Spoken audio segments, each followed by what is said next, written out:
channel YouTube Aceh Explorer. Assalamualaikum warahmatullahi wabarakatuh. Alhamdulillah nahmaduhu wa nasta'inuhu wa nastaghfiruhu wa na'udzu billahi min syururi anfusina wa min sayyiati a'malina. Man yahdihillahu fala mudilla lahu wa man yudlil fala hadiya lahu. Asyhadu an la ilaha illallah wa asyhadu anna Muhammadan abduhu wa rasuluh la nabiyya ba'dah. Amma ba'd. Puji syukur sama-sama kita panjatkan kehadirat Allah Subhanahu wa taala atas limpahan rahmat, karunia serta hidayahnya yang telah Allah berikan kepada kita.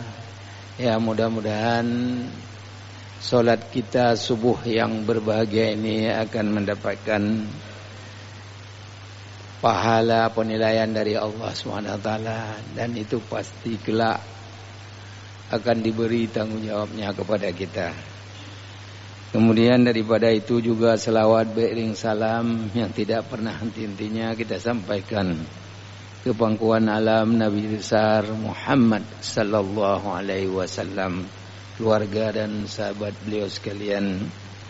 Pada kesempatan yang berbahagia ini, para hadirin hadirat jamaah Masjid Raya yang dimuliakan Allah, kemudian para pemirsa Radio Baitur Rahman dimanapun saya berada, juga para radio-radio swasta yang menyiarkan siaran ini, ya mudah-mudahan bisa mendapatkan rahmat dari Allah SWT. Sebagaimana biasa bahwa saya akan melanjutkan pelajaran ini adalah masih di dalam kesehatan fisik dan jiwa kita. Jadi jiwa ini sangat menentukan kita sebenarnya dalam kehidupan. Ada istilahnya kalau penyakit jiwa itu ada dekompensasi. Jadi bila penyesuaian diri fisik dengan psikologi itu terhadap stres pada seseorang, ini pada seseorang individu berjalan relatif lancar, serasi baik dan efektif, maka perilaku ini dinamakan perilaku sehat atau normal. Jadi kalau sebaliknya, kalau tidak berjalan dengan baik, ada masalah-masalah tertentu, ini mulai jiwanya tentunya akan terganggu. Jadi oleh karena itu, para hadirin yang dirahmati Allah, kalau kita lihat di dalam masyarakat banyak terjadi yang seperti itu. Jiwanya yang seharusnya normal bagaimana, tapi ada marah-marah pun yang berlebihan. Ini sudah tentunya mental atau jiwa itu yang sudah kurang baik. Juga ada orang-orang yang berbicara berlebihan, tidak sesuai dengan fisik, dengan mentalnya. Ini juga kurang baik. Jadi oleh karena itu, untuk mencegah hal-hal yang seperti itu tentu butuh ilmu kita, ilmu pengetahuan. Oleh karena itu Rasulullah selalu berpesan kepada kita yang tidak habis-habisnya itu untuk kita pergunakan di dalam kehidupan kita, kehidupan masyarakat dimanapun kita berada. Seperti tuntut ilmu itu wajib bagi kaum laki-laki dan perempuan. Talabul ilmu faridatan ala kullil muslimin wal muslimat. Tuntut ilmu itu wajib bagi kaum laki-laki dan perempuan. Jadi kalau hal yang wajib kita tidak tuntut, ya tentunya paling tidak dalam keluarga kita, anak-anak kita itu yang umur masih itu kita perkenalkan dengan ilmu-ilmu tertentu. Artinya ada ilmu mungkin adat istiadat. Artinya kalau kita mengajak anak-anak kita ke masjid, tentunya ini membiasakan dia. Kalau sudah terjadi biasa, tentunya nanti akan terganggu jiwanya. Seperti kita gosok gigi gitu. Kalau mau tidur sebenarnya gosok gigi. Itu ilmu pengetahuan. Mau tidur gosok gigi dulu. Itu ilmu. Tapi ada yang enggak gosok, itu terserah pada dia. Jadi oleh karena itu pada malam hari itu, kalau ada bakteri-bakteri di dalam mulut kita, terjadi keasaman itu air liur kita. Petialin namanya. Terjadi keasaman, maka bakteri-bakteri itu akan berkembang, hidup.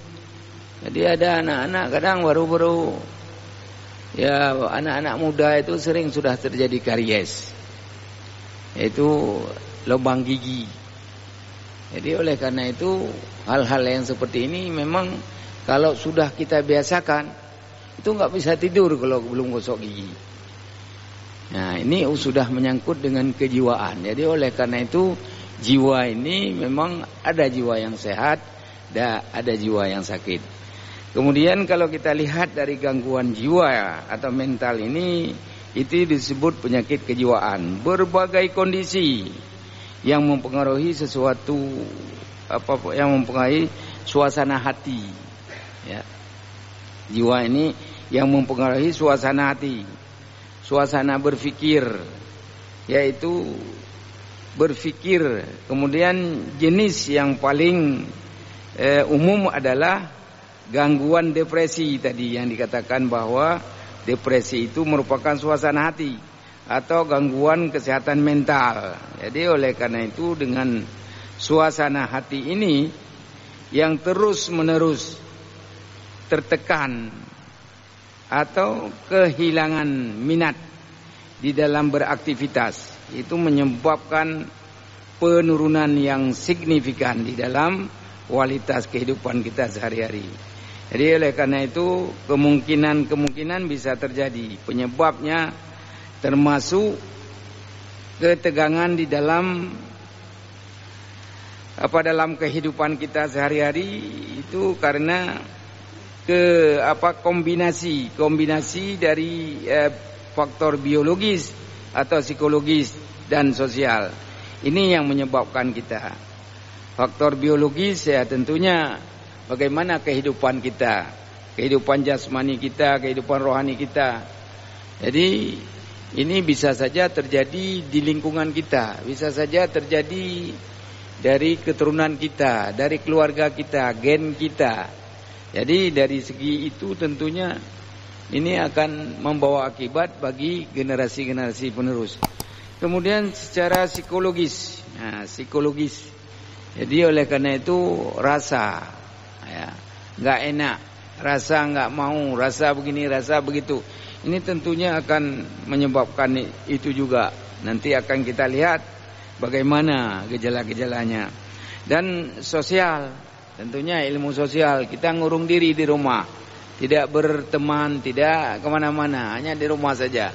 Jadi oleh karena itu ini perlu, kalau ada anak-anak kita di rumah saja, nah ini perlu memberi pertanyaan, kenapa yang seperti itu.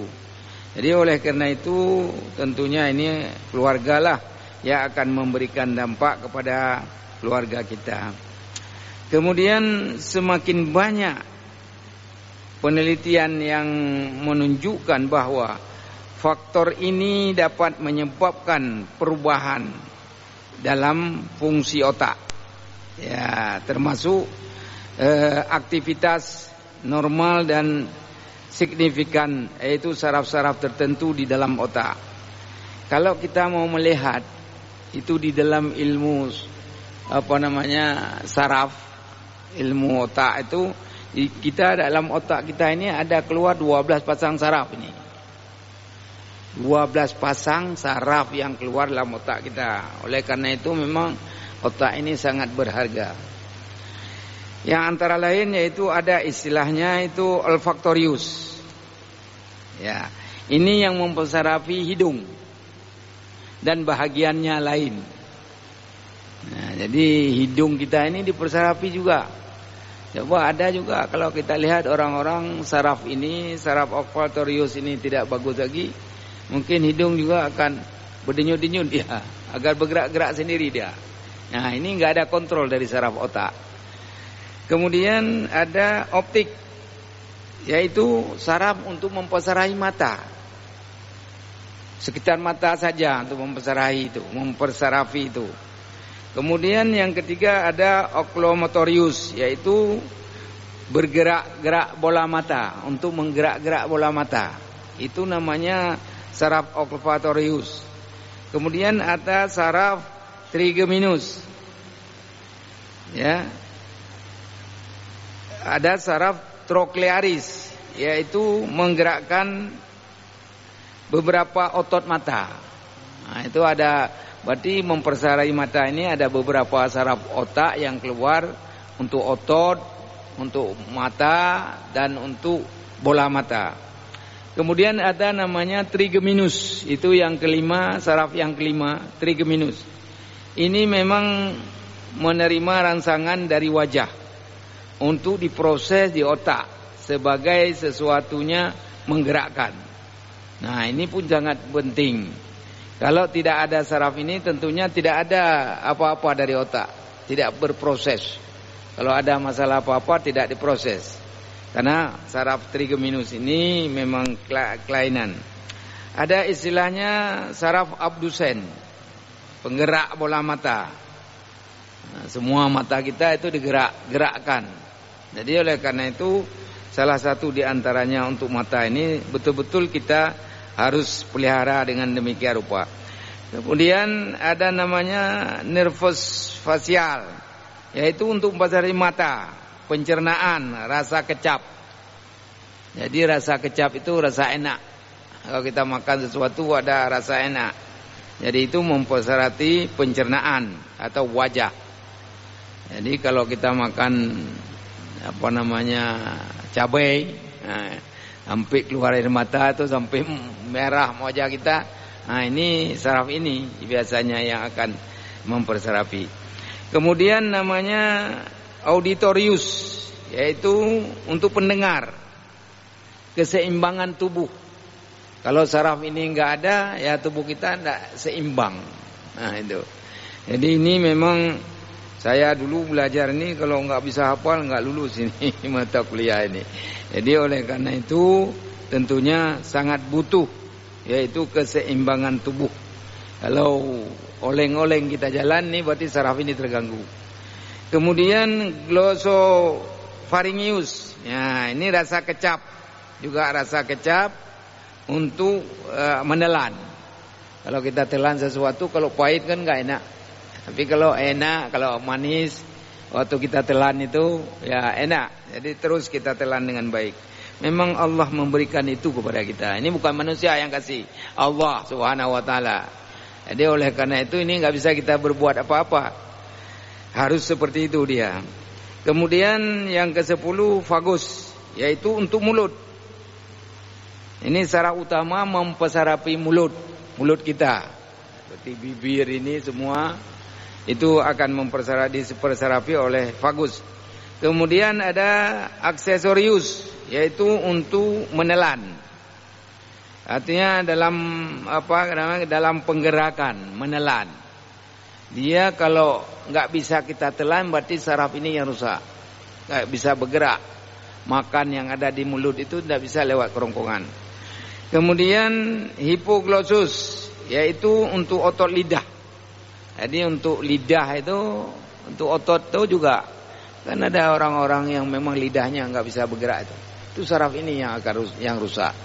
Saraf yang keluar dari otak itu tidak bisa berfungsi untuk menggerak-gerakkan lidah.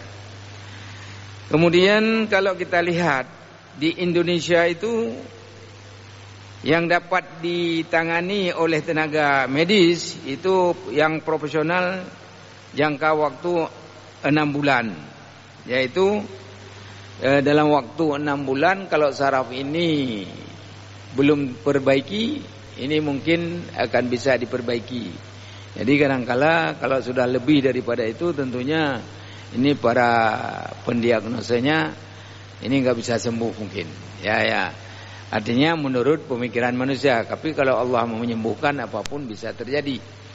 Kemudian yaitu mendiagnosa. Selama 6 bulan itu diagnosa selalu ya perlu diuji.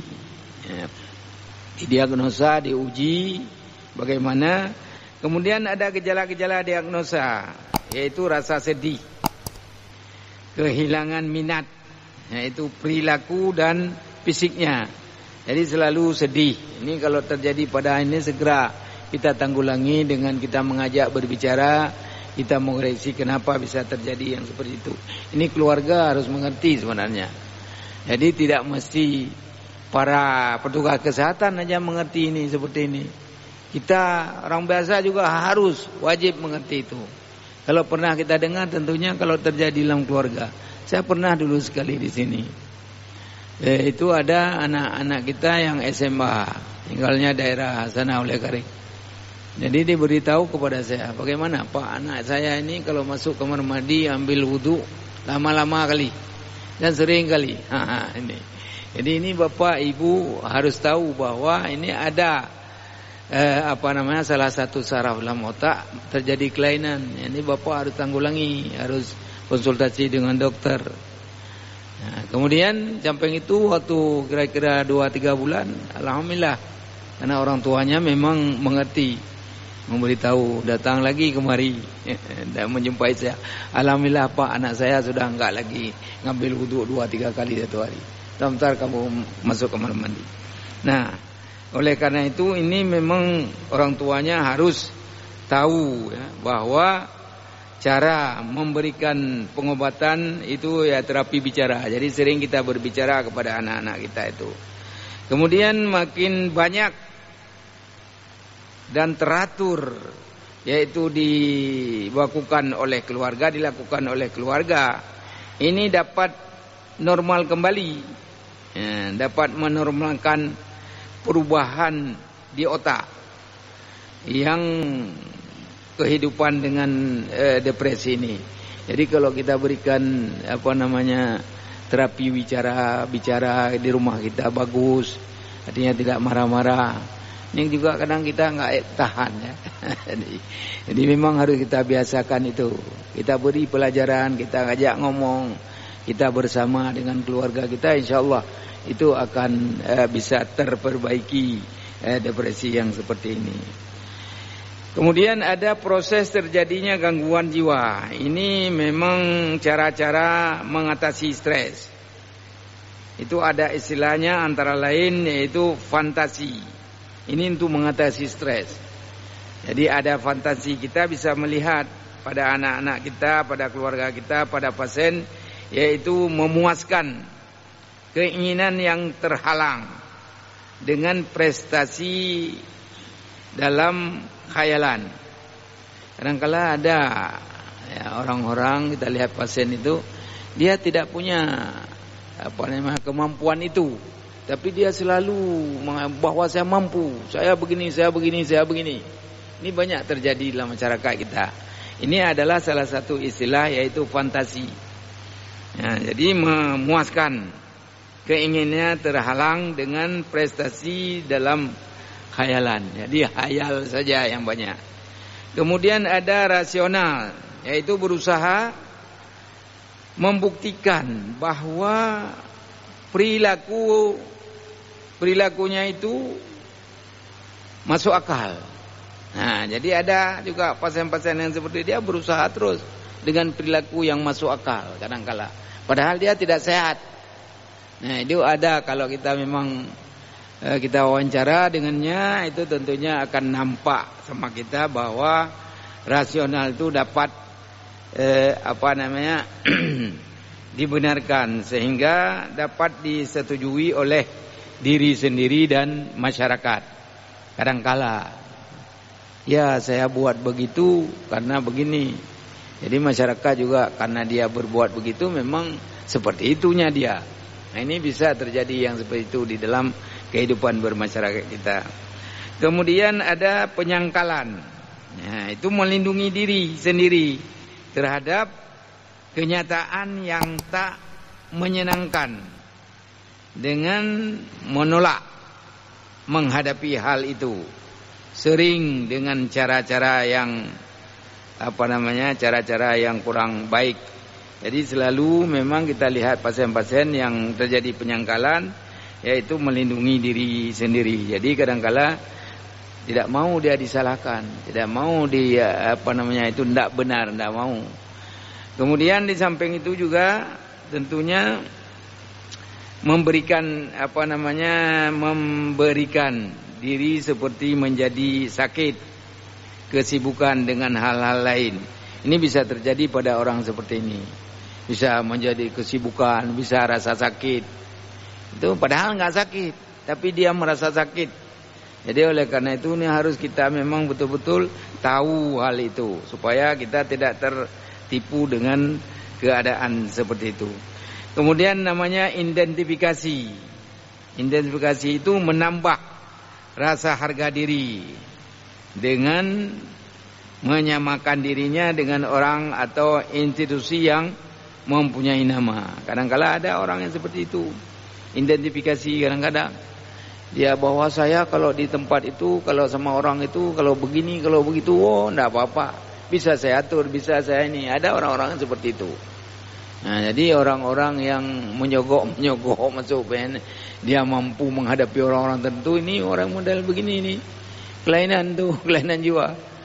Nah, dia oleh karena itu, karena memang perbuatan itu kan enggak bagus, menyogok masuk pegawai negeri umpamanya. Jadi oleh karena itu ini akan terjadi pada orang-orang yang identifikasi ini. Kemudian selanjutnya yang yang kelima itu namanya introjeksi, yaitu menentukan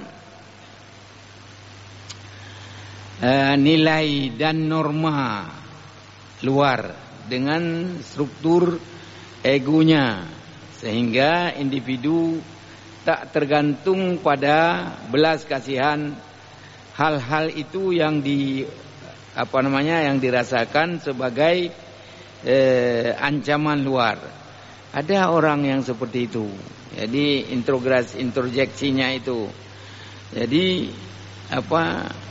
menyatukan nilai-nilai dan norma-norma luar struktur egonya. Jadi dipertahankan egonya. Karena memang kalau secara psikologis kita punya id, punya ego, punya super ego. Kalau id itu ya suka-suka kita. Kalau egonya itu memang sebenarnya menunjukkan kita hebat, menunjukkan orang itu memang jago. Jadi egonya itu ada super ego. Ini super egonya itu ngontrol. Itu tidak bagus, itu begini, itu begitu. Jadi dalam diri kita memang Allah sudah berikan itu, kalau kita telusuri enggak habis-habis itu ilmu itu. Jadi oleh karena itu termasuk saya pribadi begitu. Kadang-kala ada juga timbul yang seperti itu. Egoistis itu lebih parah lagi. Di dalam masyarakat banyak kita lihat yang seperti itu. Kemudian ada namanya represi, yaitu mencegah. Represi itu mencegah pikiran yang menyakitkan atau berbahaya masuk ke alam sadar. Ini juga kadang-kala susah orang. Dia sadar, tapi untuk mencegah terjadinya bahaya-bahaya itu, minum racun segala macam itu sulit. Orang kan sadar, dia punya ilmu, tapi dia bisa minum racun. Jadi oleh karena itu ini juga susah kita untuk menyakitkan dan berbahaya masuk ke dalam alam sadar. Ada namanya regresi, yaitu mundur ke tingkat perkembangan yang lebih rendah. Jadi kita bisa melihat kadang-kala ada orang yang sudah tua masih seperti anak-anak. Ada juga yang seperti itu kita lihat. Sikapnya, tingkah lakunya, kepribadiannya itu seperti orang nggak tahu apa-apa, seperti anak kecil. Jadi oleh karena itu di dalam kesehatan ilmu jiwa ini ada gejala-gejala yang seperti itu, yaitu regresi. Kemudian di samping itu juga ada juga proyeksi, yaitu menyalahkan orang lain. Nah ini, jadi menyalahkan orang lain ini mengenai seharusnya. Jadi ada orang-orang yang seperti itu, kadang-kadang orang lain saja yang salah, dia nggak pernah salah. Ini kita tandai bahwa ini adalah salah satu gejala proyeksi. Kemudian penyusunan reaksi, yaitu mencegah keinginan yang berbahaya bila diekspresikan dengan melebih-lebihkan dan segala macam. Jadi ini juga perlu kita mendapatkan perhatian kita, mencegah ini. Kadang-kala orang-orang yang seperti ini berani aja berbuat macam-macam. Jadi kalau kita enggak cegah, tentunya ini akan menjadi sulit bagi kita. Kemudian ada istilah berikutnya, itu sublimasi, yaitu mencari pemuasan atau menghilangkan keinginan seksual di dalam kegiatan non seksual. Bisa terjadi. Jadi kadang-kadang kalau kita lihat ya, orang-orang yang homo itu, orang seksual itu, laki dengan laki, perempuan itu jiwa itu, kelainan jiwa juga itu. Jadi tidak mau dia memuaskan lain jenis itu. Memang Allah sudah memberikan kita suku, bangsa, puak-puak itu kan, kita untuk saling kenal mengenal satu sama lain. Ini kok dengan satu laki-laki dan perempuan dengan perempuan, kaum Nabi Lut tuh sekarang terjadi itu. Kalau kita lihat di YouTube tuh memang sangat berbahaya. Apalagi kalau saya umur kita sudah tua begini, lihat begitu nggak pernah kita tahu dulu. Hanya cerita-cerita Nabi Daud dulu kan. Jadi sekarang sudah terjadi. Ini lingkungan kita sudah terjadi yang seperti itu. Ya, mudah-mudahan jangan sampai ke keluarga kita. Kemudian ada istilahnya kompensasi, yaitu kompensasi menutupi kelemahan dengan menonjolkan sifat-sifat yang diinginkan. Nah, ini ada juga orang-orang yang menutupi kelemahannya tapi hebat, bicara hebat segala macam hebat, padahal dia terjawab rumah dia anak dia rumah pegah abal luar biasa. Ini bisa terjadi pada orang-orang yang seperti ini. Jadi menutupi dia kekurangannya. Kemudian di samping itu juga ada nomor 12 ini salah pindah, yaitu melepaskan perasaan yang terkekang. Biasanya pemusukan, yaitu pada objek yang tidak begitu berbahaya, seperti yang pada mulanya itu membangkitkan emosinya. Jadi ini memang istilah yang seperti ini salah pindah, tapi perasaannya yang terkekang. Ada juga orang itu kadangkala aneh dipudroi. Jadi bisa saja yang baik dia akan pindah kepada yang buruk. Ini bisa terjadi yang seperti itu pada istilah yang seperti ini. Kemudian pelepasan. Pelepasan ini menebus, dan demikian meniadakan keinginan atau tindakan yang tak bermoral. Nah, dia ini bisa juga terjadi yang seperti ini, menebus dan bagaimana bersumpah ini itu segala macamnya, itu menebus kesalahan-kesalahan dia. Kemudian di samping itu juga ada namanya penyekatan emosi, penyekatan emosional. Ini mengurangi keterlibatan ego dan menarik diri sendiri pasif. Jadi untuk melindungi diri sendiri dari kesakitan. Ada juga orang-orang yang seperti itu. Jadi orang itu melepaskan ego itu bisa menarik diri daripada hal-hal yang menyakitkan. Kemudian ada isolasi. Ini bisa terjadi pada orang-orang yang memang memutuskan pelepasan objektivitas keadaannya. Jadi ini bisa saja terjadi isolasi diri. Jadi tidak mau bergaul sana sini, artinya tidak mau peduli dengan lingkungan dan segala macam. Kemudian ada simpatisme. Simpatisme ini ialah berusaha memperoleh simpati dari orang lain. Nah, ini simpatisme. Dan dengan demikian itu menyokong rasa harga diri. Nah, ini simpatisme ini memang ada orang seperti kita lihat ya. Kenapa orang bisa simpati kepada orang-orang tertentu, padahal tingkat pendidikan nggak ada. Ini bisa terjadi pada orang yang seperti ini. Ini juga menyangkut dengan kejiwaan. Kenapa pada pemilihan nanti sebentar lagi kita lihat, kita simpati, kenal pun enggak, apa kita simpati. Jadi oleh karena itu ini bisa terjadi pada mereka-mereka yang memang tentunya ada kemauannya. Kemudian yang terakhir adalah pemeranan, adalah mengurangi kecemasan yang dibangkitkan oleh keinginan yang terlarang dengan membiarkan ekspresinya.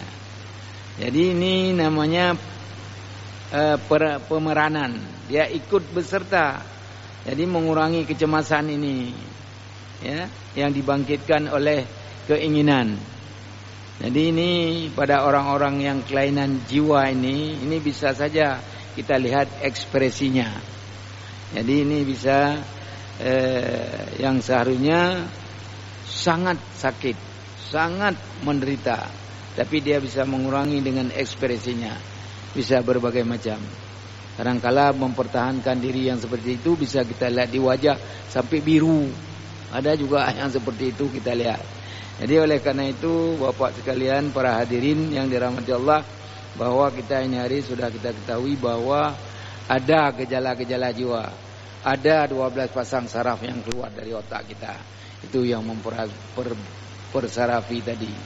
Persarafi hidung, operasi mata, operasi mulut, operasi pencernaan, segala macam. Jadi oleh karena itu kita ini hari sudah mendapatkan ilmu sedikit. Mudah-mudahan ada manfaat tentunya kepada saya pribadi, karena memang kita sangat dipengaruhi oleh lingkungan yang dibentuk oleh keluarga kita, karakter kita. Jadi karakter itu memang itu maka perlu agama. Rasulullah diturunkan ke permukaan bumi ini adalah sebagai contoh, suri teladan. Kita ikuti Rasulullah. Rasulullah tidak lagi solat, tidak ada solat di rumah sendiri yang laki-laki. Perempuan tidak dilarang. Di masjid berjamaah kita. Beda solat sendiri dengan solat berjamaah, sangat beda. Jadi oleh karena itu kita yang sudah tua-tua ini ya tentunya mengharapkan ridha Allah. Kita diberikan kesehatan oleh Allah. Semoga kita akan mampu bergerak jam 5 dari rumah. Jam 5 lewat 10 menit itu sudah azan. Jadi oleh karena itu sekali lagi dengan demikian akan terjadi pengobatan pada jiwa kita sampai kita dicabut nyawa oleh Allah Subhanahu wa taala. Demikianlah, terima kasih. Wabillahi taufiq wal hidayah. Wassalamualaikum warahmatullahi wabarakatuh.